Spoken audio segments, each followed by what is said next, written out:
Bonjour à tous, je suis Mason. Aujourd'hui, je vais partager quelque chose avec vous. La veste de pilote A2 et la MA1 que je porte, également appelée veste de pilote, quel est le lien entre elles? Ce qu'on appelle une veste de pilote, c'est en fait l'uniforme complet des pilotes de chasse. En 1914, au début de la Première Guerre mondiale, la vitesse des avions de chasse était de 80 à 115 km/h. Jeune, j'atteignais 125 km/h, courant après le vent, sans peur du froid. Mais à 500 mètres d'altitude, le vent est 3 fois plus fort qu'au sol. Voler à 100 km/h, c'est comme être sur un TGV, le vent en plein visage. Effrayant? Oui. À l'époque, les cockpits n'avaient pas de toit, l'étanchéité était mauvaise, le vent s'engouffrait. Il fallait des vêtements pour se protéger. Le besoin principal des premières vestes de pilote était de couper le vent et de tenir chaud. Quel matériau coupe le mieux le vent? Le cuir. En 1910, les Américains ont suivi la Royal Air Force britannique, utilisant de longues vestes en cuir comme tenue de vol. Après la Première Guerre mondiale, on a réalisé que dans le cockpit exigu, les longues vestes gênaient les mouvements des bras. Les longues vestes gênaient bras et jambes, rendant tout mouvement difficile. En 1927, la première veste de pilote courte, la A1, est apparue, considérée comme la plus classique. Cependant, elle posait un autre problème. Plus résistante, elle manquait de points d'appui pour la tenue. En cas de crash, le pilote ne pouvait pas s'en dégager. Même si les bords-côtes empêchaient le vent froid de s'infiltrer dans la veste et que la laine était bien ajustée et chaude, le vent pouvait tout de même passer par le col en tricot et atteindre directement le cou. Et lorsque le pilote bougeait la tête en vol ou pendant les mouvements, le cou était exposé. Il est facile de se blesser par temps froid et surtout, il faut se dévêtir dès que ses vêtements prennent feu. Le port de gants rend le déboutonnage difficile et récupérer de petits objets dans les poches s'avère tout aussi compliqué. Ce modèle, peu utilisé, fut remplacé par sa version optimisée, l'A2, après seulement 4 ans de service. De l'avant-première guerre mondiale à l'après-seconde guerre mondiale, sa vitesse de vol fut 5 à 6 fois supérieure et son altitude atteignit 10 000 mètres au lieu de 200. Malgré l'ajout d'une housse, l'étanchéité restait médiocre. Le polyéthylène, matériau résistant à l'air, demeurait leur seul atout. Ces 40 années furent marquées par l'essor de l'aviation à hélice et des blousons en cuir. Durant cette période, le B-3, conçu spécifiquement pour le personnel des bases aériennes de Bombardier et pour l'aéronaval, fut également développé. L'arrivée des avions à réaction à la fin des années 1940, avec leur étanchéité supérieure et l'utilisation du chauffage, transforma radicalement l'environnement du cockpit. Cela a modifié le besoin fondamental du pilote, passant de la résistance au vent à la facilité de pilotage. Auparavant, si l'avion volait lentement, une légère erreur de pilotage était acceptable. Mais s'il volait trop vite, un incident pouvait facilement contraindre le pilote à faire demi-tour. Grâce aux progrès technologiques, le nylon 66, plus léger, plus souple, plus résistant, imperméable et moins cher, présentait un avantage certain sur le cuir. Dans un premier temps, des versions en tissu des vestes B10 et B15 firent leur apparition, mais brièvement. En 1950, je portais une veste MAE qui devint un incontournable pendant les 27 années suivantes. Pour plus d'informations sur les uniformes de pilote, vous pouvez consulter les vidéos précédentes. À partir des années 1970, de nouvelles générations d'avions entrèrent en service. Les missiles air-air à haute altitude et à grande vitesse devinrent l'arme principale des combats aériens. Les avions devaient effectuer des manœuvres extrêmes pour éviter les missiles. Des forces G excessives pouvaient facilement entraîner la perte de conscience des pilotes et leur destruction. Les combinaisons antinucléaires devinrent un élément essentiel du matériel de combat et la veste MAE, Advanced Aeronautical Espresso, peu résistante aux brûlures, fut remplacée par la CWU, hautement ignifugée. L'évolution de la veste de pilote, de l'AE à la CWU, sur une période de plus de 100 ans, est comparable à celle des avions de chasse. Ces 4 modèles Red Corsair Universal Cockpit sont proposés à des prix allant de 1 000 à 5 000 euros. Les modèles A2, produits par différents fabricants et à différentes époques, présentent des variations. Rottweil, par exemple, a produit 6 lots d'A2 pour l'armée américaine, qui furent les plus fréquemment reproduits. Ces modèles se caractérisaient tous par un petit col et des épaulettes relativement larges. L'A2 porté dans le film culte La Grande Évasion, sorti en 1963, est l'un de ces modèles. De nombreuses marques reproduisent le style du film, le désignant comme la version La Grande Évasion, mais le lot exact de Rottweil fait débat. ELC, se basant sur le numéro de modèle, peu clair dans le film, pense que le prototype était le 16159, de forme plus arrondie. Toys McCoy, plus habile, parvint à se procurer une version plus petite, confirmant ainsi que le prototype était bien le 27752, légèrement plus pointu. Ce A2 est une réplique basée sur le A2 de LC, une réplique au sein d'une réplique. Les premiers modèles de A2 utilisaient du cuir de cheval, de porc, de vache et de mouton. Pourquoi le cuir de cheval ? Le cuir de porc a des pores grossiers, une protection insuffisante contre le vent et est considéré comme peu esthétique et impopulaire. Le cuir de mouton est délicat et peu résistant. Le cuir de vachette était jugé trop grossier et lourd pour le pilotage. Le cuir de chèvre aurait convenu, mais les États-Unis manquaient de chèvre. Le cuir de cheval, solide, durable, offre la meilleure protection contre le vent et les États-Unis en avaient beaucoup. Pendant la Seconde Guerre mondiale, la demande de cuir de cheval a rendu certains modèles A2 en vache ou chèvre. Pourquoi pas le daim ou le nubuck, pourtant résistant au feu. Le cuir de cheval est préféré car neuf, il est riche en graisse, épais, lourd, donnant une impression d'armure avec allure et caractère. Avec le temps, il révèle progressivement l'effet cœur de thé du cuir de cheval souple violet, associé au pli qui imite les mouvements naturels de celui qui le porte, crée une sensation de nostalgie unique et captivante, une texture riche et une texture imposante aux lignes verticales remarquables. C'est le style distinctif de ce cuir. Pendant la Seconde Guerre mondiale, en raison des pénuries de matériaux, certaines vestes de pilotes ont été restituées à l'armée après leur mise hors service. Elles ont ensuite été remises à neuf et repeintes avant d'être attribuées à un autre pilote. Même les vestes A2 neuves présentent des traces de repeinture. Les vestes A2 utilisées lors de la Grande Évasion présentent cet effet tourbillonnant. Cette veste cramoisie ne fait pas exception. Ce processus de décoloration est appelé décoloration et la couleur de base exposée est appelée restauration. C'est un processus de longue haleine. Ce procédé permet aux marchands d'obtenir rapidement un effet de rénovation par ponçage. Il ne s'agit pas simplement de poncer, il faut poncer les zones fréquemment touchées, comme le col, les épaules, les rabats et les coudes. Le ponçage doit être naturel pour reproduire la patine d'origine. L'effet est très réussi. Les plis des manches visibles dans la vidéo sont peu marqués. Le vêtement a été rapidement vendu à l'international. Le lavage est donc très léger, sans traces apparentes d'huile ou de boue. Les manches sont bien plates, sans marque de ponçage visible. Le cuir a une épaisseur d'environ 0,9 mm, ce qui est relativement fin pour un blouson en cuir de cheval. Après lavage, le cuir est très doux, mais peut facilement irriter les mains des personnes qui découvrent le cuir de cheval. Le cuir du dos et de la croupe du cheval est dense. L'endroit idéal pour ce morceau de cuir est celui où il y a le moins de plis. Je n'ai pas porté une attention particulière au choix de la zone. Je l'ai utilisé là où c'était possible.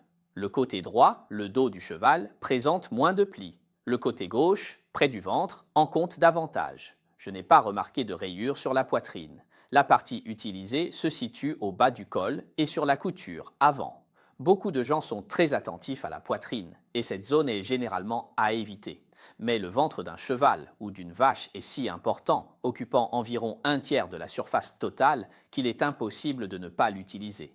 En général, pour les articles en cuir ou les chaussures de moins de 5000 yuan, je ne recherche pas l'absence totale de marque de cuir bleu tant qu'elle reste discrète. Cette partie est utile, mais pas trop visible, et c'est acceptable. De plus, il y a 2 très petites marques de réparation à l'arrière, ce qui est courant pour les produits à faible ou moyen risque. Malgré la présence de ces marques de réparation et de cuir bleu, cela ne me pose pas de problème. 2 choses m'interpellent. Premièrement, le vêtement long est totalement lisse. La dernière étape du processus d'huilage du cuir de cheval consiste en un pétrissage intensif. Même sans cirage, il conserve un toucher huileux agréable, une texture très particulière pour le cuir de cheval. On dirait du cuir qui a explosé ou un sac longtemps laissé à l'abandon, sec et fripé. Bien que le lavage atténue cet effet huileux, il ne sera pas aussi prononcé. Deuxièmement, le grain du cuir est relativement rugueux. Il provient probablement d'un vieux cheval. Ce type de cuir se caractérise par une structure fibreuse plus grossière, une moindre teneur en graisse et en huile, une rugosité et un faible lustre, mais il est très résistant. Son aspect n'est pas luxueux. Bien que beaucoup apprécient le côté nostalgique de cette texture brute, je trouve que le rendu global du cuir est plutôt moyen.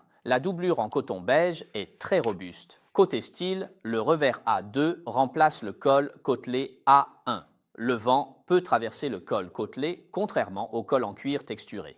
Un bouton situé en bas permet de fermer le col et d'éviter qu'il ne s'envole. Le col est une caractéristique du RW6P4. À l'instar d'une chemise, il fait office de garde-robe. Il se ferme à l'avant par un crochet métallique. La fermeture centrale du col, autrefois boutonnée sur le modèle A1, est désormais une fermeture éclair. On peut ainsi l'ouvrir rapidement en cas d'accident. Au fil des millénaires, la fermeture éclair est devenue de plus en plus courante. Il s'agit sans aucun doute d'une contrefaçon. Si elle ne fonctionne pas, c'est qu'elle n'est pas authentique. Sa fermeture éclair en aluminium Teflon est très fluide. De taille moyenne, elle devrait être longue et étroite sur cette version. Les sangles en cuir fonctionnent sur le même principe que les fermetures éclair des doudounes, facilitant ainsi l'ouverture et la fermeture même avec des gants. Elles empêchent également les courants d'air froid de s'infiltrer et la fermeture éclair frontale renforce la protection du vêtement contre les chocs. Les plaques d'épaule latérales constituent l'élément essentiel du A2. Contrairement au M65, utilisé pour accrocher des cannes d'épaule, elles servaient à élitreiller les pilotes. À l'époque des avions à hélice, les chasseurs étaient fréquemment touchés par le feu ennemi et contraints d'atterrir. Dans ces situations, les forces amies pouvaient utiliser les plaques d'épaule pour extraire le pilote de l'appareil. Le A1 n'a pas rencontré le succès escompté et a été abandonné. Le MAE n'a même pas été lancé, car la propulsion par réaction était trop rapide, empêchant l'éjection et éliminant quasiment tout risque de strangulation. Conçu pour l'élitreillage, il devait être extrêmement sûr. Par conséquent, elle ne comportait pas de boucle mais un système fixe et sa durabilité était assurée par des coutures croisées doubles et du cuir double épaisseur. Les épaulettes RW mesurent 4,5 cm de large, soit 1 cm de plus que les épaulettes standards. En temps de guerre, où les incidents sont fréquents, elles sont trop importantes pour se briser lors de déplacements. Qu'en est-il des épaulettes? Elles peuvent être peintes au besoin. Ci-dessous figure la plaque nominative V. Hills, le nom du personnage principal de la pièce. Un numéro est également inscrit à l'intérieur. Sur la manche est imprimé l'emblème du corps d'aviation de l'armée américaine. En dessous, l'inscription d'origine est probablement ronde, mais la réplique ELC l'a placée sur l'épaule, ce qui n'est ni sur l'épaule ni rond. Alors à quoi bon? Le rabat supérieur remplace le bouton du A1, ce qui est bien plus pratique. Il suffit de tirer pour prendre quelque chose et de refermer d'un geste. Cependant, la poche elle-même est assez petite. Adaptée uniquement à de petits objets, on ne peut pas y glisser la main. En bas, la maille côtelée en laine, identique à celle du MAE, assure l'étanchéité et empêche le vent de s'infiltrer. Sa forme évasée permet une certaine élasticité. La laine est douce et chaude, mais elle boulochera inévitablement, qu'elle soit vraie ou fausse, c'est toujours le cas. Il y a 2 œillets d'aération pour améliorer la respirabilité, car le cuir n'est pas très perméable à l'air. À l'arrière, comme sur le MAE de Mulholland Island, il n'y a qu'une seule pièce de cuir, sans aucune découpe. L'absence de découpe permet non seulement aux vêtements d'épouser la forme du corps, mais aussi d'économiser du matériau, alors qu'une seule grande pièce de cuir risque de ne pas être parfaitement plane et de créer des surplus inutiles.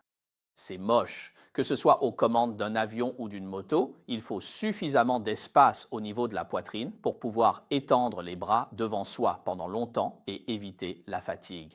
Sa structure et sa praticité sont très cohérentes. Certaines versions du A2 présentent des motifs au dos. Pendant la Seconde Guerre mondiale, certaines missions étaient extrêmement dangereuses, comme le bombardement de Tokyo dans le film Pearl Harbor. Les jeunes hommes aimaient dessiner sur leurs vêtements pour se souvenir de leur satisfaction morale, le nombre de bombes avalées, le nombre de balles reçues, la force de leur courage, etc. L'armée approuvait tacitement ce comportement. Cette pratique peu conventionnelle, mais empreinte d'humanité, a été reprise par de nombreuses marques par la suite. Le style et les détails de cette pièce sont plutôt bons. La finition est très soignée. La technologie laisse à désirer au niveau du col, une zone clé. On y trouve quelques fines lignes et un vide apparent. Mis à part cela, il n'y a aucun problème.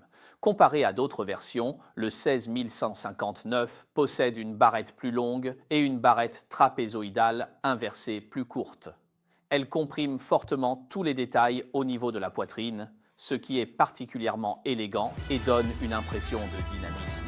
Ce type de veste convient particulièrement aux épaules larges et aux silhouettes athlétiques avec une poitrine saillante. Jetez un œil aux vêtements de Le Pompei A2 Classic Eyewear World. Ils taillent une taille et demie trop petit.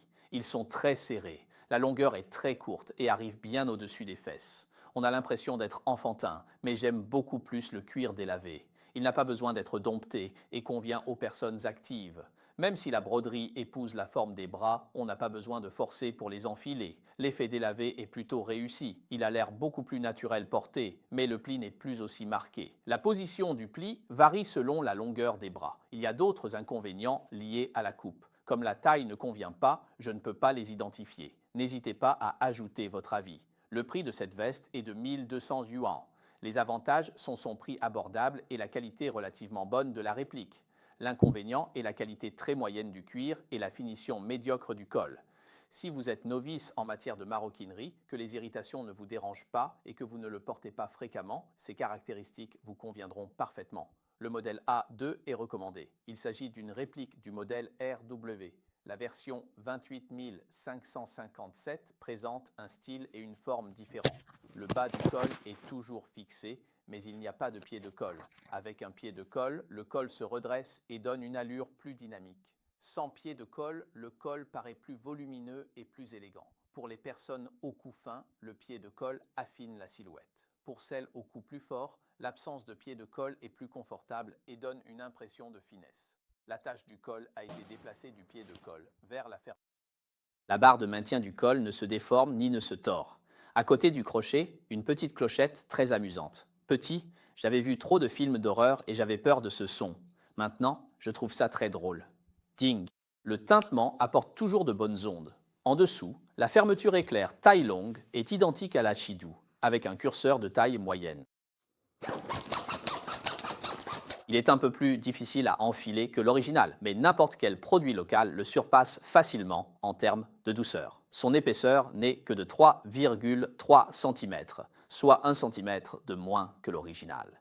Quelles que soient les proportions ou les coutures, l'original est plus esthétique. Aucune marque n'est visible sur le devant, ce n'est pas une réplique. Le nom sur le tissu cadeau est également absent, sans nom ni numéro, mais il présente un motif cousu par un contrôleur qualité. La taille plus importante donne probablement l'impression que la poche est plus grande, mais elle est en réalité identique à l'original. Son style est probablement moins affirmé et manque de la vivacité de la jeunesse. Il n'y a pas d'insigne de l'armée de l'air sur la manche gauche, contrairement à l'impression du tissu cadeau portant la marque. La version Great Escape est généralement dépourvue de ces décorations, ce qui pourrait être considéré comme une réduction significative. En fait, c'est l'aspect le plus courant de la version A2.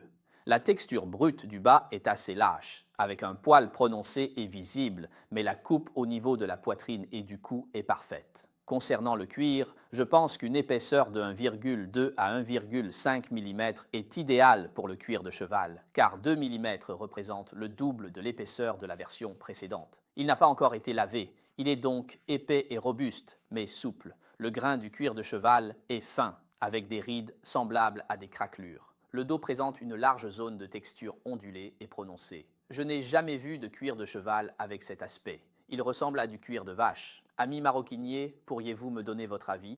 Le choix des parties du corps n'a pas délibérément occulté les épaules larges, les cicatrices sur le devant des manches, le cuir lâche à l'arrière des manches et l'absence de réparation au niveau de la poitrine. Le tissu présente une belle texture, un aspect plein et souple et une bonne élasticité.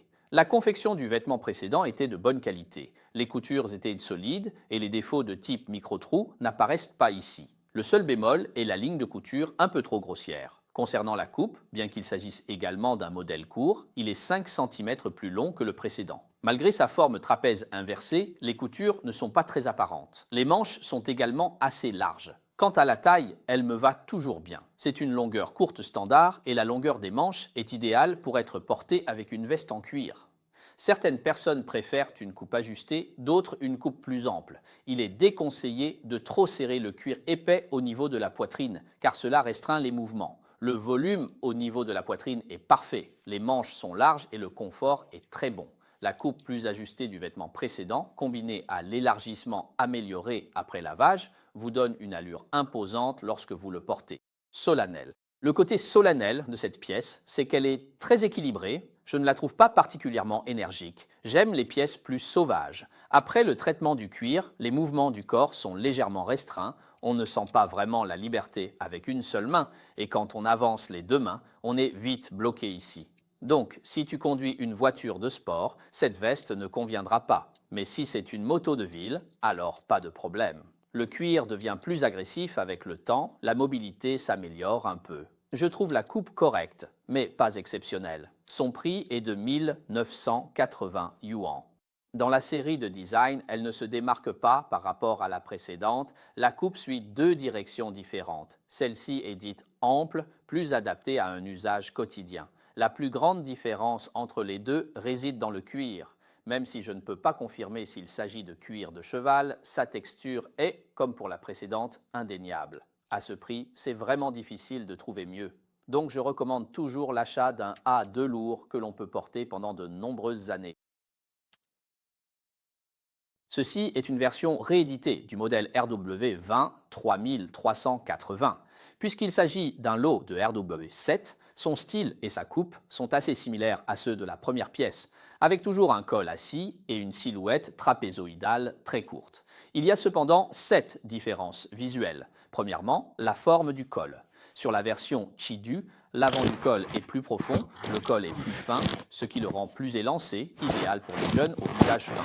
Par rapport au modèle Globe, le col est plus arrondi et plus large. Lorsqu'il n'est pas boutonné, la forme générale du col reste harmonieuse, ce qui le rend esthétique, élégant et plus polyvalent. La forme du col est meilleure que celle du globe, mais le chevauchement au niveau de la pointe du col est un peu trop important. Quand on accroche le crochet du col, il bloque la base du col, ce qui rend la fermeture difficile. Sur ce point, la version Chidu est plus raisonnable. Sur d'autres versions, le bouton du bas est exposé, alors que sur celle-ci, il est enveloppé de tissu, ce qui est assez particulier. La fluidité de la fermeture éclair Waldes est similaire à celle de la version Chidu Telon, toutes deux meilleures que celle du Pirate.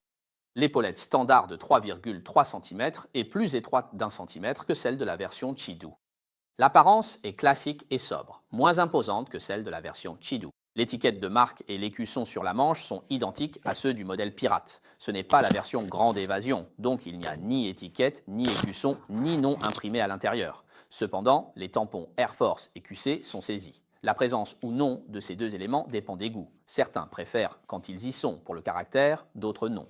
La compatibilité avec différentes tenues est élevée, surtout au niveau des poches, où se trouvent les éléments les plus marquants. Certains pensent que le point central est au milieu, d'autres sur l'épaule. Pour des objets de 80 ans, déterminer le vrai centre est difficile. Sur cette pièce, les deux bandes latérales sont arrondies, celle du milieu pointue avec une belle courbure. Rien qu'en jugeant par la fabrication et la forme, elle est presque parfaite. C'est la plus belle paire au monde. En comparaison, la version globale est une pièce d'exception. Les autres des modèles ordinaires. Au fond de la poche, un renfort en cuir est ajouté sous le bouton du bas pour augmenter la solidité. Ce détail n'a pas été réalisé sur la version Pirate Friend 5. Le tissu en laine Rowan est relativement épais, ce qui lui confère une solidité légèrement supérieure. Sa hauteur est de 8 cm, soit 1,5 cm de plus. Ne sous-estimez pas ces 1,5 cm, même si du point de vue de l'inclinaison inverse, l'effet est le même. Mais en termes d'élasticité, 8 cm offrent une plus grande marge de flexibilité. Quand tu portes ce vêtement et que tu bouges, ton ventre sera poussé vers l'avant. Celle-ci, en revanche, ne le fait pas. Le modèle court à côte possède une grande ouverture et tous ces éléments sur les côtes viennent justement appuyer sur le bas du dos. Quand tu t'assois, tes épaules ne sont pas à l'aise, tu dois les redresser avec les mains pour être confortable. Les surpiqûres de couleur dans les jeans et les vestes en cuir, les fils couleur cuivre, rendent facilement le vêtement rigide et sans intérêt, surtout les surpiqûres contrastantes épaisses. Elles peuvent donner au vêtement un aspect plus plein, solide et dynamique, mais cela peut aussi facilement mal tourner.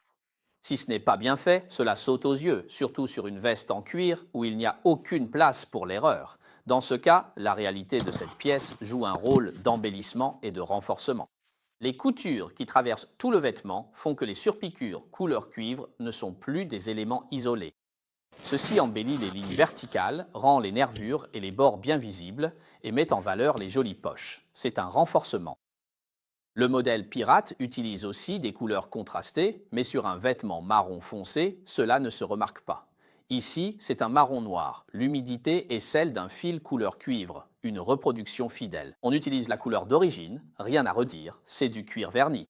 C'est l'étape où l'écart est le plus grand, 1,3 mm, une épaisseur assez modérée qui a été maintenue. Seul le cuir de cheval a une sensation de fermeté au toucher, sans être rigide, et il n'y a pas d'effet vieilli, cela n'existe pas. Chaque bande de cuir poncée et décolorée présente un grain très fin, avec quelques rides très fines et peu visibles, sans la texture granuleuse marquée de la pièce précédente. À l'exception de la manche gauche, où la densité est un peu plus faible, le cuir en surface des autres parties est très dense. Il y a un peu de cuir bleu sur le dessus de la base avant, mais ailleurs, il n'y en a pas. Et il n'y a pas non plus de surface pectorale. Ce qui est encore plus évident, c'est la sensation de gras très prononcée. La surface est très brillante. Certains cuirs frottés, recouverts d'une épaisse pellicule puis cirés, peuvent aussi devenir très brillants. Ce type de cuir a généralement tendance à masquer complètement tous les grains du cuir, donnant l'impression d'une surface lisse, presque comme une ligne de couture. Lorsqu'on le tient en main, la sensation de film est très marquée. La qualité de ce cuir est supérieure de 3 niveaux à la précédente. C'est l'aspect qu'un cuir de cheval devrait avoir. La confection du vêtement est très bonne. Comparé aux 2 premiers articles défectueux, celui-ci est irréprochable. Aucun défaut à relever sur l'ensemble du vêtement. Si l'on veut vraiment chercher la petite bête, on pourrait dire que les coutures pourraient être plus serrées et solides. Il y a un petit côté pirate, mais chez les pirates, c'est l'épaisseur du cuir qui donne cet effet, ce qui n'est pas forcément le cas ici. La coupe est similaire à celle de Chidu, mais en l'essayant, elle reste trop petite. La taille 1,5 est très bien, la sensation d'ajustement rappelle celle de Chidu. On se sent plein d'énergie, prêt à tout. Mais il y a 2 différences notables. Le cuir est plus épais et plus rigide. Lorsque tu bouges, aux endroits où le bras se plie, comme le coude ou le bras, le cuir va opposer une résistance, te bloquer et t'empêcher de bouger librement. Il te faudra du temps pour l'apprivoiser, pour l'assouplir. C'est tout un processus. Alors qu'avec Chidu, ce problème n'existe pas. Il s'adapte immédiatement. Mais à la longue, une fois porté longtemps, peut-être que ce cuir plus rigide finira par mieux te comprendre. Un autre point de différence, c'est la sensation d'enveloppement, une impression que l'on retrouve dans le D3 des robots. On a déjà ressenti cela avec la May Navy, mais ici, c'est encore plus prononcé. On a l'impression que la coupe du vêtement est arrondie, et qu'en le portant, on est comme entouré par un tonneau de fer. Cela protège le corps, et c'est lié à la fois à la rigidité du cuir et à la coupe du vêtement. Son centre, c'est ton corps. Ce n'est ni sur les côtés, ni à l'arrière. C'est comme porter un jean droit, la jambe doit être au milieu, ni trop en avant, ni trop en arrière. C'est seulement ainsi qu'après l'avoir porté longtemps, les plis du fabricant seront uniformes.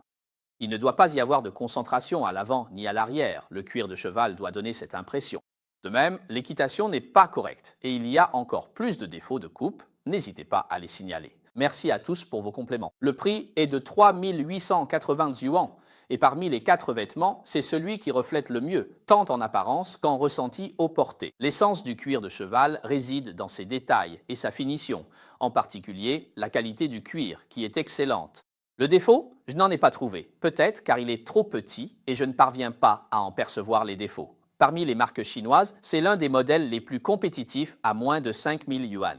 On dit aussi que le X-Rider est très bien, mais il est trop cher, donc je ne l'ai pas choisi. Pour celui-ci, il faut prendre le temps de s'y habituer. Si vous voulez un vêtement facile à apprivoiser dès le départ, alors il ne faut pas choisir celui-ci. Après 40 ans de retrait, en 1988, les États-Unis ont relancé la production. A2 Cockpit était un fabricant. Les autres marques reproduisent la Seconde Guerre mondiale. Ce qu'ils rééditent, ce sont les produits de Gigabyte des années 80. Il est dommage de le qualifier de réplique, vu son jeune âge et son manque d'authenticité. Son style rappelle les modèles de pirates, avec un col élégant. Ce col, très proéminent, se distingue nettement des 3 précédents. Le rabat de 7,6 cm de haut et le col large lui confèrent un aspect moins raffiné. Le tissu côtelé de 8,5 cm de haut, pour des raisons de conception, n'est plus en laine comme les 3 modèles précédents, mais composé à 65% de fibres de cellulose et à 35% de coton ou de nylon. Si ses performances sont similaires et qu'il bouloche moins facilement que la laine, sa texture laisse à désirer. Le dos est également inachevé. Les versions ultérieures du cockpit présentent des coutures au dos et sur les manches, ainsi qu'une dragonne diagonale en bas. Le cuir marron foncé, le tissu côtelé marron foncé, les coutures marron foncé et le tissu marron foncé contribuent à l'aspect général. Mais obtenir une finition impeccable reste difficile. En termes de détails, il n'est vraiment pas à la hauteur des 3 premiers modèles. À partir de ce moment, les A2 utilisent de plus en plus du cuir de chèvre, plus économique. Le site officiel présente le cuir de cette pièce comme étant du cuir de cheval pleine fleur. Pleine fleur signifie que, une fois la peau étalée, elle ne nécessite aucune réparation ni ponçage, conservant ainsi la couche supérieure la plus complète et la plus authentique, ce qui permet d'obtenir le meilleur toucher et la meilleure texture. C'est un peu comme prendre une photo sans filtre beauté. La beauté est authentique. Mais cela ne veut pas dire que ceux qui prennent des photos sans filtre sont forcément beaux.